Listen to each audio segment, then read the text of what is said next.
Well, thank you for joining us. It's great to be chatting with you. Ben and I, we're children of the VHS revolution, I guess you would say. We came up working through the video stores, and so your films were naturally a big part of that. So it's great to be chatting with you.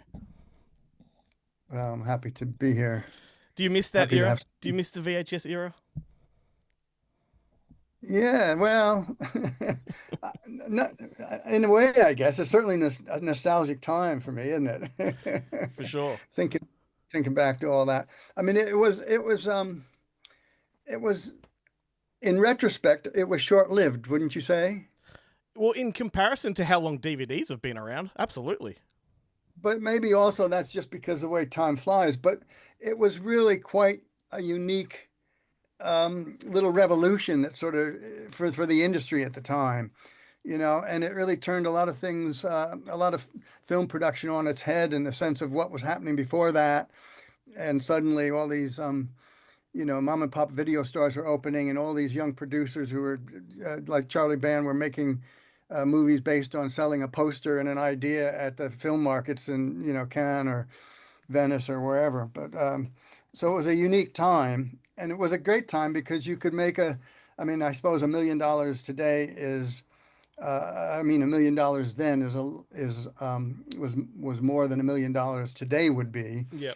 But movies which came from the studios were all, you couldn't make anything for less than I don't know what. This low budgets were 10 or 15 million. Yep. And suddenly you can make a horror movie for $900,000 and make $1 million profit on it. Uh huh. So it was like a lot of young and new independent companies sprouting up. So it was sort of I wouldn't call it a golden age. It was kind of a gold rush era, sort of.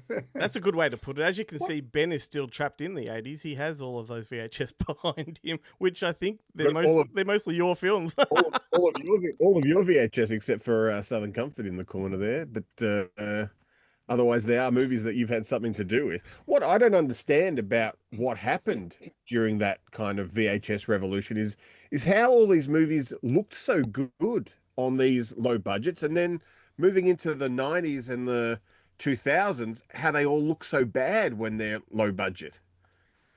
Like That's a good I just question. like I was watching. Go ahead. Oh, You were so like I watching. was watching I was watching Arena today, which is one of my like favorite of your films, and I was just like just watching it, going, look, how good does this look? How good are the effects? How good is the prosthetics? The acting is good, the lighting is good, the sound is good, and I came up working in distribution, working in the low budget end of it, and the amount of dross that I had to watch on a daily basis where these films just look so bad, and I just it boggles the mind. Interesting. Well, if the lighting looks good and the acting looks good, it doesn't matter what the directing's like, does it? No, I'm just throwing that in because the directing is the one thing you didn't mention about Arena. But yeah, I was there during the making of it. You know why they look good, I think? Because first of all, there were LA was or LA was, I guess, maybe still is, was a heavily union town. I mean, by the end of the 80s, in the early 90s, all the producers, big producers, but even the little producers, were not making movies in LA anymore because they were too expensive. But the thing is, when you had all these IA crews and NABET crews, mostly Yahtzee, mostly IA crews, you had a lot of younger people who were training into and working in film who weren't in the union yet, or they weren't getting enough work because there was so much work around. They couldn't get work in the big studio pictures, and they really knew what they were doing. So you could get excellent crews on a non-union picture, and they really knew what they were doing. And in a sense, visual effects, I mean, that was when Rob Bottin was coming up and John Beekler was coming up, these young people who basically were really great. Even Stan Winston, he sort of started back then. And they Stan was probably one of the first who started going on to these bigger budget things, but his roots were in low budget stuff. I mean, he did the Parasite for Charlie Band's Parasite, and at the same time he did it almost as a favor because they were friends because they had met. And Stan was doing, I don't know what, some big picture, making all kinds of money. And he was willing to, and he had a studio of his own that was a special effects house that was basically growing. And you could hire people who were just fresh out of school or hadn't even gone to school who wanted to get into effects and loved movies and taught them how to do prosthetics and all this stuff. So you had a lot of great makeup people coming up and everything else. Now, with Charlie's pictures, he was very fortunate because he latched on to Mac Alberg rather early. Mac shot Parasite, and I think that might have been the first picture that Charlie did with Mac. But Mac was about, I don't know what, 20, 30 years older than the rest of us, from Sweden. He had been he was a director of photography, but he had also directed a few.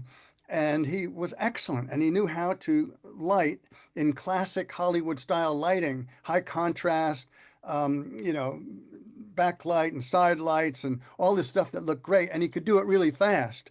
I mean, he didn't really even need an experienced gaffer because he would just put this light there, put that light there, put this light there. And the reason with Charlie loved him so much because he almost blocked the scenes as well. He almost helped with the direction of the whole thing. And so a lot of those pictures, Max shot most of those pictures. He shot many of my pictures. And Charlie was always good at finding, it seemed to me, a DP. In terms of the rest of the crews, he wasn't always so good in finding some of the people. But in terms of the director of photography, Mac helped him out a lot. And that stuff looked really good. Now, Arena was supposed to be, because um, the whole video thing was mushrooming and the video boom really it was just blossoming and Charlie was riding that wave. I mean, all the films I did really, just about all of them were for Charlie, and because of that he was growing leaps and bounds. He Mm. sort of rode that wave and suddenly was making money, and he was pouring the money into more films and more films. He always made films. um, as soon as he got a little money, he started making the film even if he didn't have the money for the rest of the movie. And fortunately, because it was growing so fast, he could sort of turn that over for a while. It eventually caught up with him. But Arena was supposed to be a $5 million picture, believe it or not. And but at that time, Charlie had bought a castle in Italy where he was shooting a lot of his films. He started to shoot a lot of his films, and he had worked a deal and bought Dino Città. You know, the famous Rome studio is Cinecittà, Cinema City. But De Laurentiis had established this studio out 20 miles outside of Rome.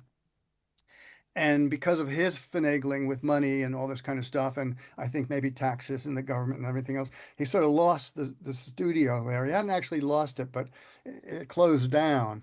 And somehow Charlie was able to get into that deal and ended up buying the studio. And a number of pictures were shot there. One of them was Arena.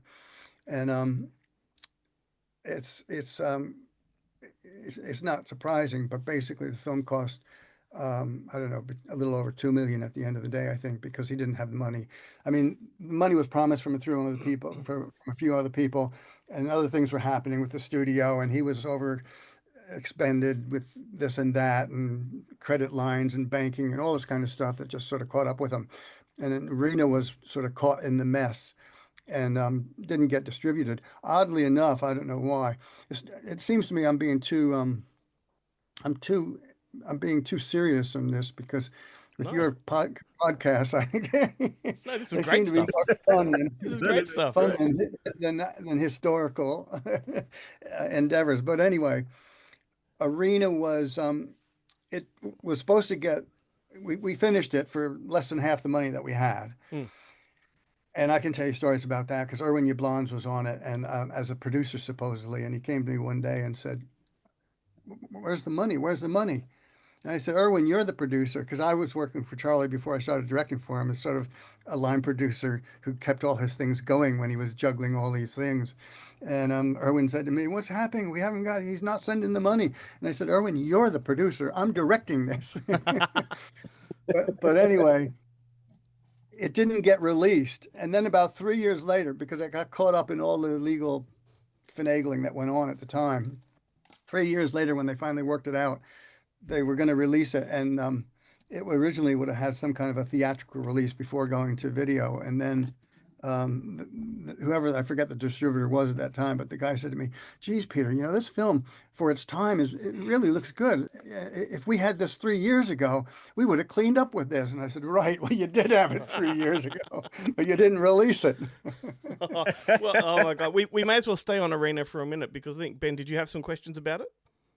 Well, I did. I noticed that. Well, I mean, apart like you know, it does have this fantastic cast, but I noticed that William Butler is in it, who would then later go on to direct the sequel to Demonic Toys, which he also directed, and he's acting in a bunch of stuff. Did you know then that he would, Was Will you know, kind of, Was he on Arena? I don't. Oh yeah, of course, Arena. He was. Yeah, I was thinking it was Eliminator. No, he was in Arena. Of course. Yeah, I met him on that picture. He was doing special effects with Beekler's group, and Mike Deek. Mike Deek played Horn, and he played the you know, the, what's his name? yeah, there he is, The the robot main, with the sparkling head. yeah, yeah, In fact, he came the up. He came to me. I didn't. You know, we cast him because he wanted to do it, and I guess he auditioned for it. But I mean, I didn't know him as an actor at all. He was basically one of the special effects crew. But he came up to me with an idea when we started, and he said, "You know, because this guy has sort of got this, he wouldn't have used the word digital, but because he's sort of robotic and all this kind of stuff." And he said, "I want to do this and this with it." And I said, "That's fantastic, Bill. That's a great idea." So he came up with the whole way that that character spoke and acted the whole thing. And yeah, I thought he was a great character in the film. It worked really well. Yeah, you Um, meant. and I know, Oh no, you and go. I know that, Sorry. well, later on, I didn't really answer your question. I mean, I was friendly. I'm always friendly with my casts, whoever they are. Maybe because I've cast them, but because when you're making a picture, you know, it's just it is a group effort, and it's teamwork, and you're all in the trenches there working together, and it's long hours, and you become kind of a family. And um, it's an exception when somebody doesn't fit in. There are times when there is somebody who's a cog in the works, but mostly it's all um, a great troupe in a sense, you know. But yeah, later on, Bill went on because William Butler had done, you know, Friday the 13th and some of these other films and all that he got. Was it Friday the 13th that he was he in? got, yeah, he had one of them. He had one of them, the fourth or fifth of one, something like that. Yeah, Anyway, he sort of had an acting career that was sort of going on up, and basically, I left I left Charlie Band's orbit, and it was years later that I mean, he resurrected himself after it was Empire Pictures, Mm. and then he came back as Full Moon, and I did do some things under the banner of Full Moon, and then for a while there, Paramount hooked him up with Kushner Locke because of other reasons, and I did a picture for Charlie Band, but with Peter Locke, who basically didn't do anything, was just on there as a producer to sort of watch the financial angle of things, but I sort of went on off to do other things, and then eventually moved to England. I've been working in London for the last 20 years when I can get work. And Charlie then tapped Bill Butler to do the Demonic Toys sequel, which at the time when I found out, because I didn't even know it was happening, and when I found out later that he'd done that, I thought, "Geez, Charlie, you should have called me," because I always thought I liked Demonic Toys. I always thought it was one of my better pictures. I thought, you know, it was definitely made on a budget, but I thought it worked really well as the horror film that it was, even though some people may think it's a kind of a Chucky ripoff or something. No, I mean no, it's part of a genre. Like, it's part of a genre. Yeah, yeah, We're part all of it. about it. We are all about it. it's fantastic.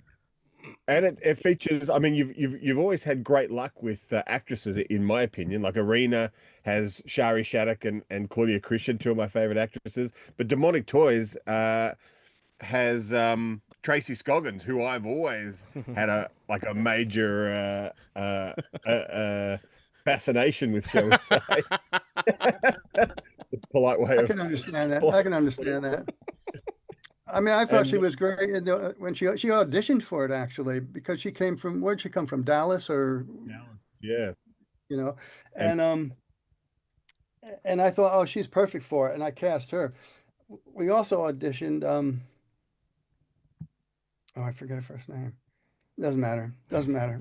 I'll think of it in a second. Anyway, I did have a question for you. Just we've kind of gone away from Arena, but I want to bring it back just for a second. You mentioned that it came in sort of at $2 million, which was less than what it was supposed to.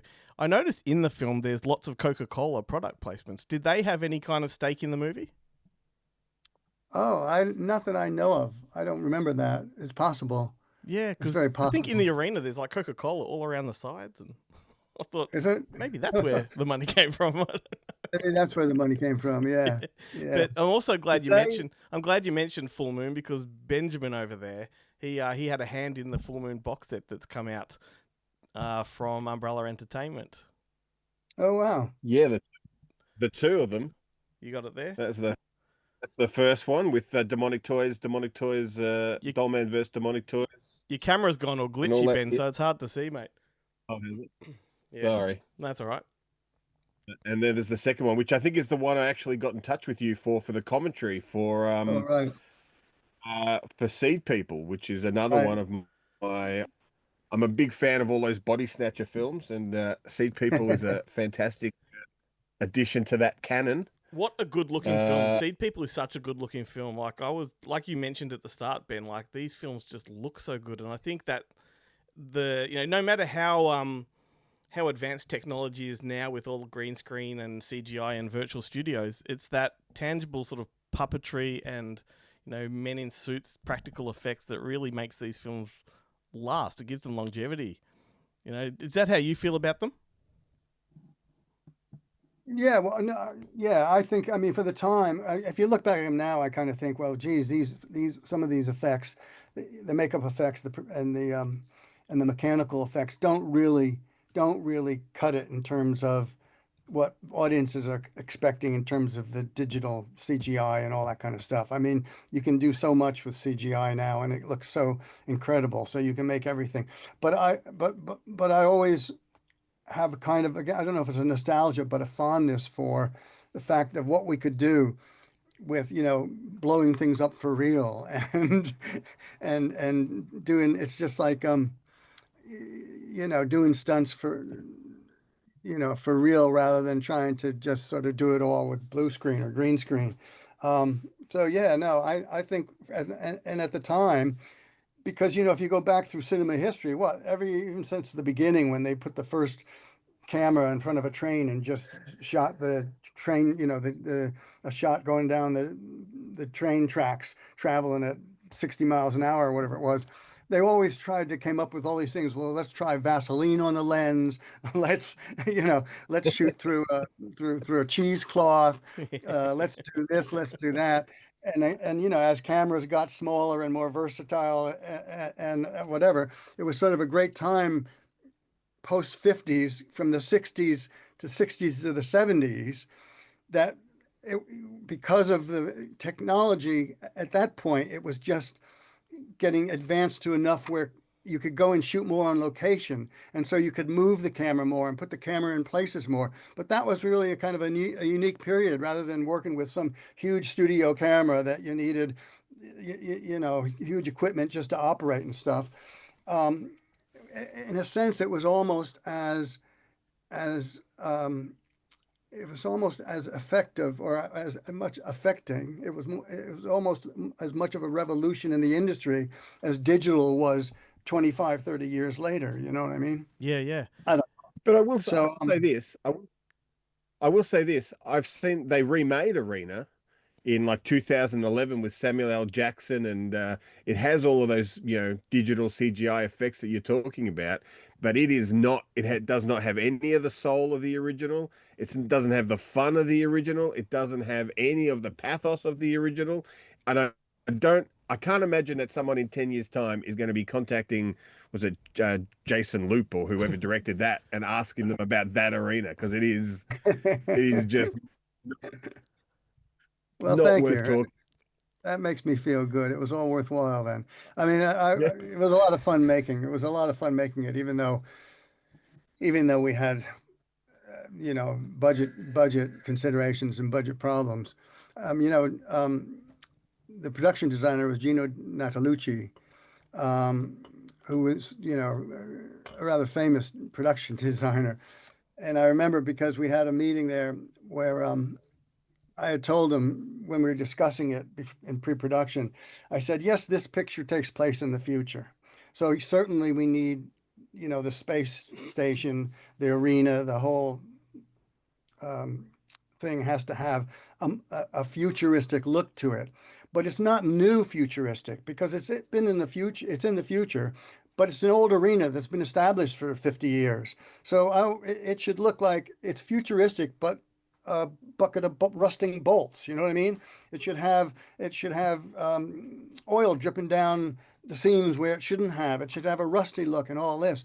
And I had this one meeting with him, and it was a small room at Dino Città, one of the small rooms off the sound stages. And this was again before we started shooting. And he was showing me these pictures, and he said, look at this. And he showed me some furniture and some materials and stuff. And I said, that's great. That's great. That's fantastic. That's beautiful. And the more he showed me, the more I said, yes, that's exactly what I'm talking about. This is fantastic. And he looked at me almost with tears swelling up in his eyes. And he says, but Peter, I cannot do that because they have cut my budget. They have cut my budget. I cannot give you any of that you want. And I felt so sad for him as much as I did for the picture. But by then we had already spent enough money building the main set. So the main set was built and we'd put the money into that, Yeah, even though we couldn't put a lot of money into the trimmings and some of the other stuff. But yeah, I don't man. know. It Well, I was mean, a lot of fun making the movie. Ben mentioned how that's one of his favorites. One of mine is definitely Eliminators. Like, that's a real staple of my youth. I used to watch that at sleepovers. I would watch it on my own everywhere I was. Like, I had a copy and I would just watch it whenever I could. That movie just sort of takes me right back to my childhood. It's a very ambitious kind of film. I believe that's your first. Is that your first movie? That's the first one I Yeah, directed. that's Yeah. such an ambitious film for the first one. Like, did you feel completely in control? Did you feel like you were a fish out of, like you were out of your depth making that one? Can you talk about your experience there? Yeah, sure. Um, as a director, I didn't feel I was out of my depth at all. Um, I had worked as well. First of all, I went to film school. I went to NYU and I made shorts and did all that kind of stuff. And Mm, I shot 16 millimeter film and edited and did all that kind of stuff. So I felt sort of familiar with that. hmm. And then when I went to Los Angeles, I started working as a first AD. Yep. So I had done about, I don't know what, 6, 7, 8, 9, 10 pictures as a first AD. Hmm. And I remember actually on one of the early ones where suddenly I realized with screen direction something that even though I had done a lot, I didn't quite understand screen direction the way, you can, there's a cinema language and you need to follow that language because people are used to how the stories are told in film. But you can break those rules. And with screen direction, it's good in terms of carrying your audience so that they know where they are and who's talking to who and all that kind of stuff. But it's great when you can mix up screen direction, um, and suddenly it can give you different perspective on things. And I remember after about the second picture that I AD'd, I kind of got a new appreciation that and realized I didn't really understand screen direction with its complexities as much as I thought I did. But the thing is, by the time I was doing my third and fourth film, a lot of those guys, because this was that same era when it was the video pictures coming up, the VHS pictures, the Vestron and the new movie makers, and a lot of the directors were first time people. So I, as an AD, had done 4 or 5 features, and they had been maybe they got it through writing or something, and never been on a set. Yep. Um, so, in a sense, I could tell, you know, where what they didn't know and what you needed to know and all. So as a director, I felt comfortable with Eliminators. The thing with Eliminators was that it was shot in Spain. Originally, it was supposed to be a $2.5 million, $3 million picture. It was actually one of the first ones that was out of Charlie's, who was making, he was making 500,000 to 800, $750,000 movies. Mm. The first ones were probably even less than that, a couple 100,000. And and Eliminators was one of the first ones that he sold it the most at the film markets. So he came back and he came back with a little bit more money than usual from advanced sales. And he ended up making a deal with a co-producer to put in additional money. So it was supposed to be like a $3 million, a $2.8 million film or something. And at the time, because of that, it had to be bonded. Now, Charlie never bonded any of his films. Hmm. And when you have a film bond, obviously you're going to spend another 4% or whatever the budget on for the film bond. And he never had extra money. But because there was a co-investor, or an investor rather, a co-producer, he had to do it. And so we went to Film Finance at the time, and Lindsley Parsons was still alive at the time. He must have been 90. And he goes back to the days of the one reel Westerns. I mean, he was, you know, but anyway, he read the script and he said, and he met with me because you have to have an interview for the bonds people to get the bond approved and all that. And he looked at me and he said, Peter, I can't bond this picture. I said, why not? He said, because you can't do it for that budget. Now, this was supposed to be 2.8. Mm. I said, you can't do it for that budget. And I said, Lindsay, yes, I can. I said, and he said, but look at the effects in this. Look at the vehicles, the boats, the special effects that are needed, the makeup effects, the this, the that. There's no way. And I said, no, I can do it. He said, well, you've been ADing and line producing these films.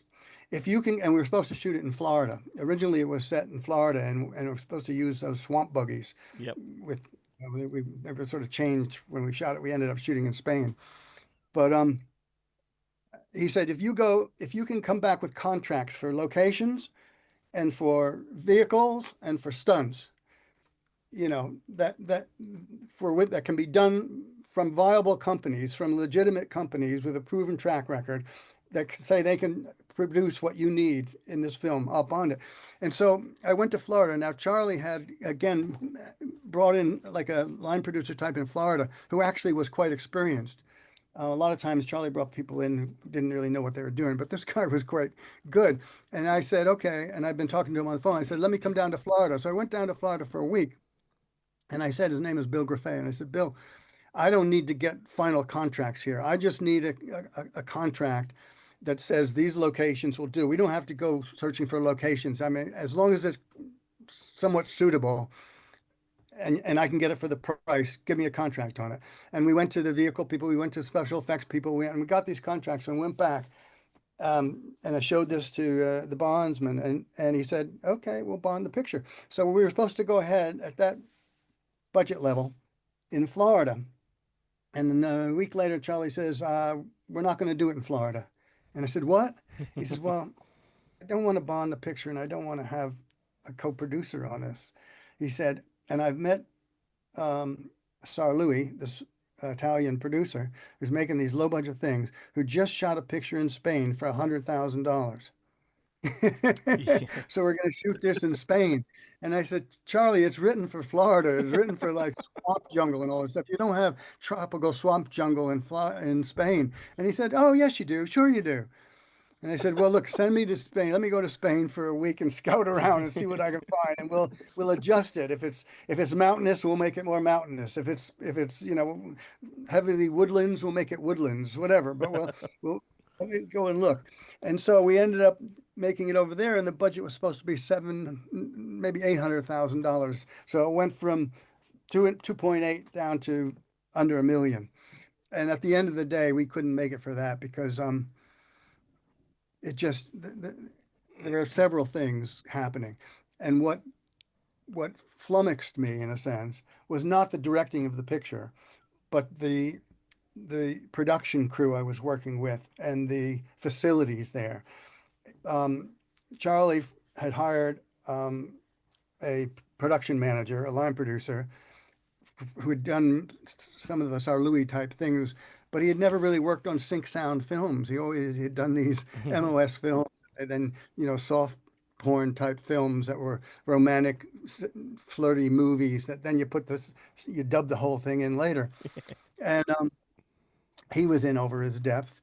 And the crew I had at the time, there was maybe one crew in Spain, in Madrid. We shot it in Madrid, in and around Madrid. There was one crew that was of international standards that worked on all the big pictures that came in there. So if Hollywood or if Pinewood or somebody wanted to make a movie and they needed to shoot in Spain, they'd hire this one crew. And those guys were excellent. They were as good as any crew anywhere. But the people I got were Jose and Pepe from the local garage. On the first day, I looked over and they had a C-stand and they're trying to figure out how to open the C-stand. C-stands have a little certain way they catch and click at the bottom. And I'm thinking, oh my goodness. and it took us, it was supposed to be a 4-week shoot. It ended up an 8-week shoot. And I realized, for instance, I had to fight with them. They wanted to start at 9 in the morning. I said, no. We got to start at 6:30. No. So eventually we ended up, I think, starting at 7 or 7:30. But we were shooting, the exterior stuff was at this pantano, this big reservoir. And there are hills all around it. So by 4 o'clock in the afternoon, the sun went behind the hills. So you only had sunlight until about 4 o'clock. And they wanted to start at 9.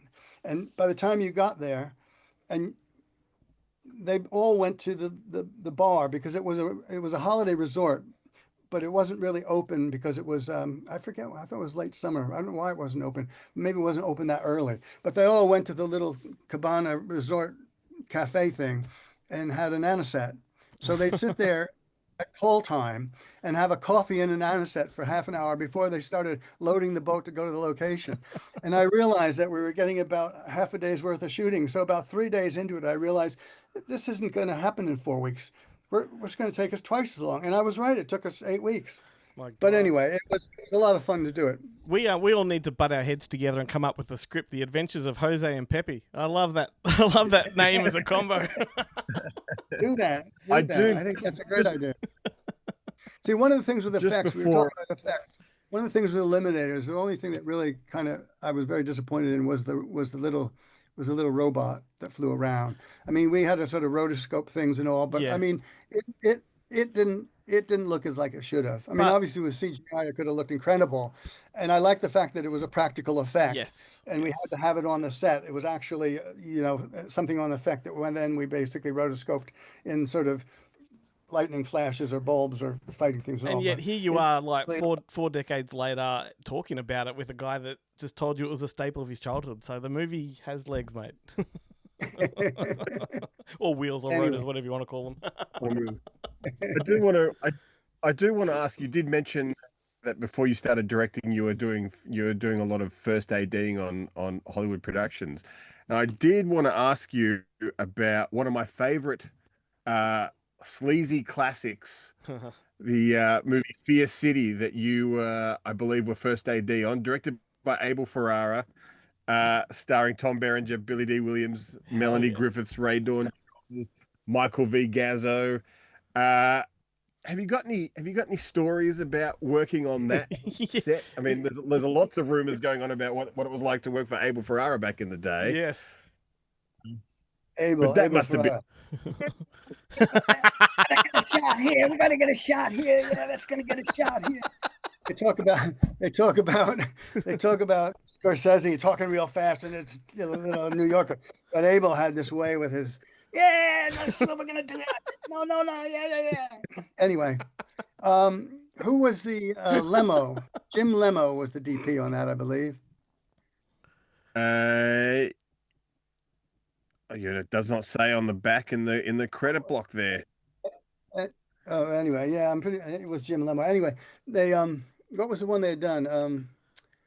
Drill, the drill movie, Oh, Driller the Killer. horror film. Yeah, Driller Killer, yeah, Driller Killer was the Driller one that Killer. really started Abel, I think. yeah. Erwin Yablans was involved in that as well. I think it was Compass. Compass and was a production company. But anyway, Abel and You're right. James Lemo was the what? DOP on that one. Yeah, James Abel. Lemo was the. Yeah, right. Abel and James, Jim, whatever, came out to LA, and I remember when they came out to LA, they were like they didn't know what to think. They didn't know what Hollywood was like. They're from New York. They'd been in New York. They'd done these low budget shows. I'm not sure what Jim had done with Abel before, but they they I think they were real nervous about, oh, I'm in Hollywood now. And there was a decent little budget for that film, I think. It was and it was probably more than they had had to work with before. But they had a kind of a clique where they stuck together and they were like New Yorkers fish out of water in Hollywood. And they were sort of afraid to to sort of what it would be like. They were just nervous about what shooting in Hollywood would be like. And I mean, it turned out fine because we just went and did the picture, and then everything was okay. There were there are certain problems. Um, I think that their attitude towards Melanie Griffith was a little bit crude at times. Tom Berenger was great to work with. Um, from my point as a first AD, it didn't really matter because I wasn't really communicating with the actors the way a director would. There was a food fight. I remember at one point, Abel had a food fight with Bruce Cohn Curtis.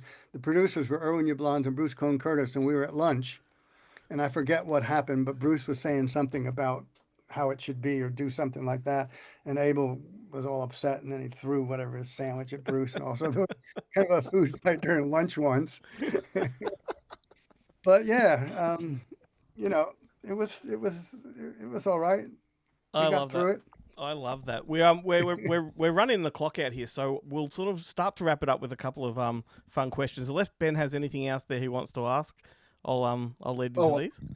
talk about this banger that Arrow are just about to put out on 4K. Enemy Territory. Yes, that's what Yeah. Eric. Is it Ernest Dickerson is the cinematographer on that one? Yes, he is. Mate, he Yes, went he on was. to. He's a legend. Ernest and I got along great. When we went to New York, again, this was something where Charlie had. The reason why this picture was made was because of Debbie Dion. Debbie Dion, who ended up marrying Charlie and was married to Charlie for a number of years, back then had sort of hooked up with Charlie and had become kind of like a D girl, a development girl. She was sort of reading the scripts and looking for scripts, and she found this script, which was Enemy Territory, which is quite good. Mm.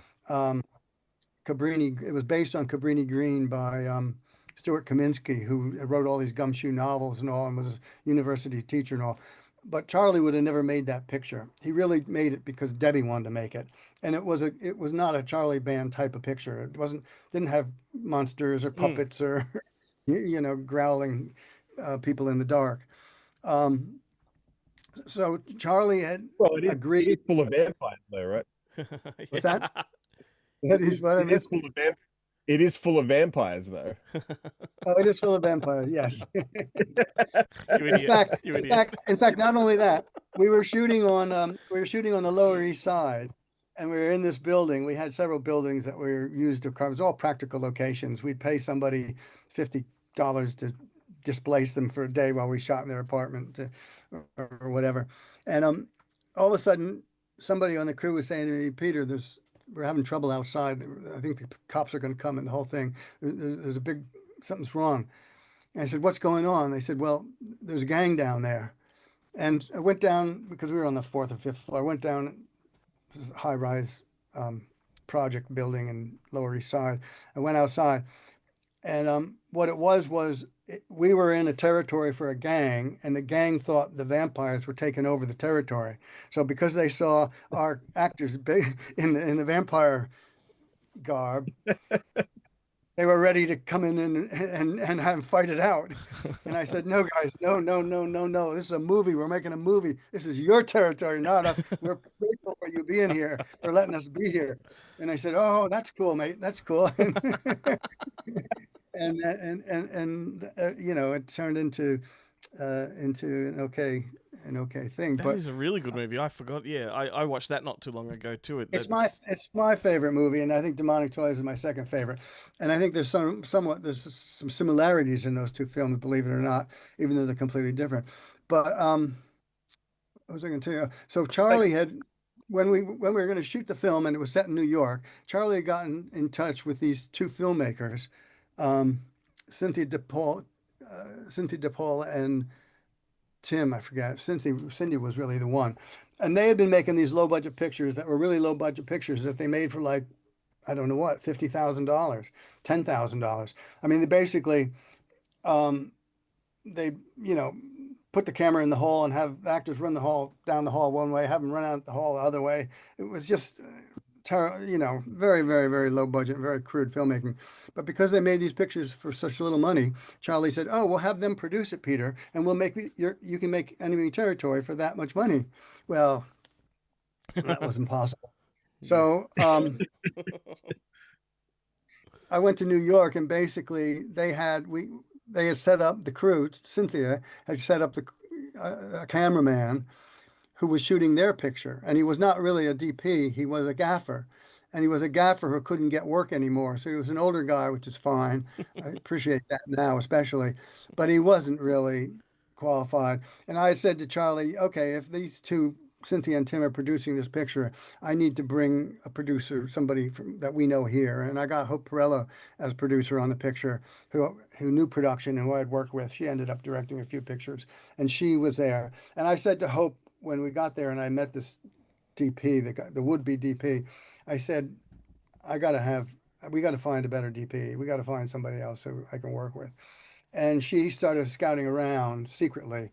And she somehow, through the underground or through New York, you know, whatever, grapevine, she found Ernest, who had shot Spike Lee's Who's Gotta Have It. Mm, And I met with him and we hired him to DP it, and he was wonderful. We had a great time making that picture together. He was terrific on the picture. And absolutely. um, And for people that don't know, he went on to direct Tales from the Crypt Demon Knight, which is one of the great horror movies with practical effects. Absolute yeah. brilliant movie, yeah. Well, you've answered one of my last two questions, which was what of your films is your favorite. So my final question to you is a very general one, and is what are some of your favorite movies in general? Just Oh, I don't know. People ask me that from time to time, not all the time because I don't talk to that many people, but uh, I never know because I see something and I like it, and it's hard to say. I like films. I like films and like all genres and stuff, you know. mm, And sometimes I'm in for even just a good action adventure, you know. And sometimes I like something that's more of a serious drama and all. And I'm not a huge, believe it or not, I'm not a huge horror film. hmm I mean, obviously, I like horror films and classics like The Shining, obviously, you know, are something to be commended. But I can't really say because from year to year, I'll have a different film that suddenly oh man, that's really cool. I really like that. You know, Well, I was that's going my to say, what have you seen anything recently that you really took a shine to? no, not necessarily. I've seen some things that I certainly haven't taken a shine to. we can That's why I'm watching some TV. You know, everything's different now with Netflix and with yeah. Apple and with all the series and all. I'm a little behind the times, but I'm watching Adolescence, which is Yep. really worth seeing. And you know, Baby Reindeer was sort of very hmm intriguing, little drama there and all that kind of stuff. So those things sort of catch my eye. But I think no, you're practically in the pub from Baby Reindeer right there. You better watch yourself. There could be some that's right. psycho behind it. That's right.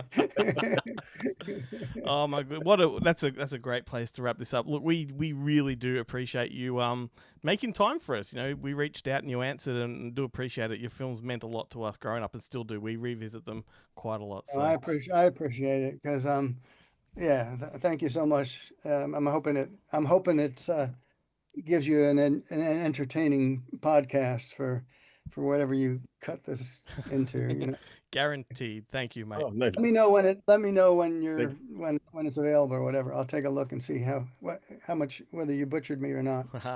Will do.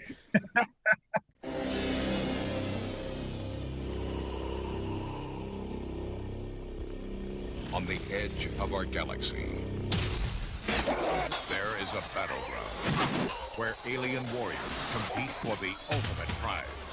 I am champion! Will a human do battle in the arena? Now where is the challenger?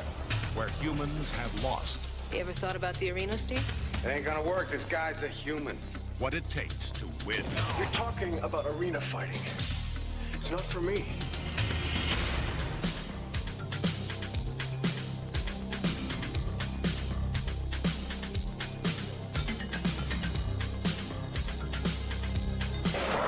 Listen to them, Steve. They're calling for you. You got speed, you got muscle. You could go right to the top. You're going to work for me. Nobody tells me what to do. Someone tried to poison him. Sorry, kid, but I'm afraid your fighting days are over. He's not gonna get away with this. The fight is between me and Rogor. You can win this fight. He won't beat.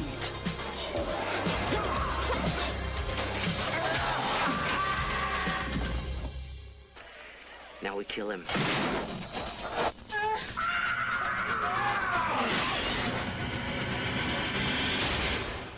Arena.